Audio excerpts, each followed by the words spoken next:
السلام عليكم. اليوم نقدم معكم واحد العصير اقتصادي، 3 ديال الليمونات وحامضه وكاس ديال سنيده مع عمر غيعطينا 3 لتر ديال الليمون مزيان في رمضان واقتصادي. غنبداو على بركه الله. غنبداو 3 ديال الليمونات غنحكوهم مع حامضه. انا غنوريكم الطريقه. غنبداو اول حاجه غنحاولوا نحكو القشره ديال الليمون وما نوصلوش للبيضه. هكا نحكوها ما نوصلوش للبيضه كما كتشوفوا، ما نوصلوش للبيض ديالها لداخل.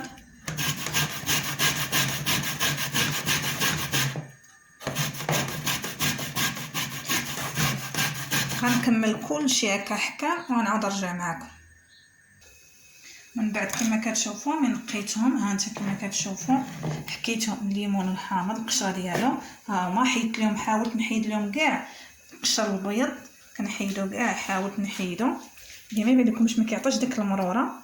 وغنقطعهم هنايا.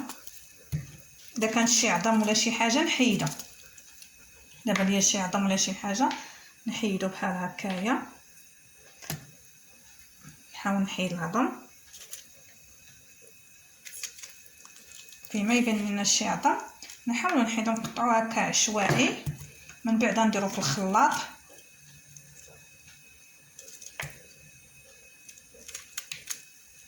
نحاولوا هكا عشوائي. من بعد نديرو في الخلاط. من بعد كما شفتوا قطعناهم هكايا، كنحاولوا نحيدو اي عظم بان لينا، كنحاولوا نحيدو باش ما يعطيناش ديك المروره. غنزيد عليه السكر، عندي كاس مع عمر ديال السكر. شوف اللي بغى يزيد السكر يزيد، يقدر يدير كاس عامر. انا ما درتش كاس عامر، انا نحاول ندير واحد كاس ديال الماء. هي كاس ديال الماء عادي، كاس ديال الماء. غنخلط هادشي مزيان كما كتشوفوا. كاس ديال الماء هي باش نطحنوه بعدا. هو الاول غنديرو انا في المونيميت، غنديرو هنا نطحنوه مزيان كله.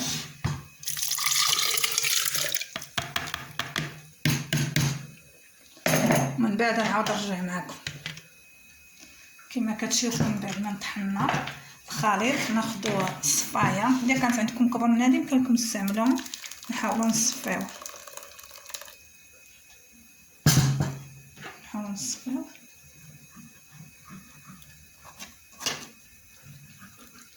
غير نصفيو شويه بشويه بشويه حتى كنصفيو الخليط كامل.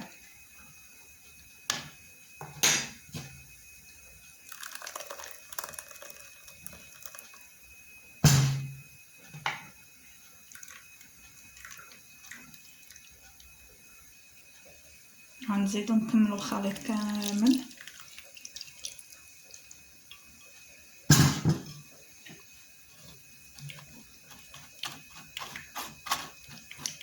كما كتشوفوا نكملو. هذا راه يمكن لكم ما ترميوش، يمكن لكم ديروه في الثلاجه وتبقاو تستعملوه في لي كيك ولا في لاطاخت ولا غادي ينسم بلاصه الفاني، حتى حاجه ما كتضيع الحمد لله. صافي دابا كملنا. غنحاولوا نضيف الماء ونعاود نطحنو. يمكن لكم تزيدوا لا عندكم بنانه، يمكن لكم تزيدوها باش تنسموا. انا نحاول نخليها، كنخلي عصير ديال الليمون صافي. كما كتشوفوا هو الخليط ديالنا كما حصلنا عليه. غنحاولوا نضيفوه هنايا في الخلاط، ما نحاولوا نقسموا على جوج. دابا قسمتو غنطحنو وغنشوفوا كيفاش كيجي في الاخر. كما كتشوفوا ها هو كيفاش كيجي غزال وخاطر. ها هو عطانا 3 لتر ديال الليمون. كنتمنى يعجبكم، ديروه راه كيجي زوين بالنسبه لرمضان.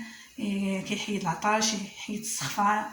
الليمون والحامض راه فيه فيتامين سي مزيان الصحه. كنتمنى تعجبكم، راه كيجي غزال وكميه كبيره، غير 3 ديال الليمونات وحامضه.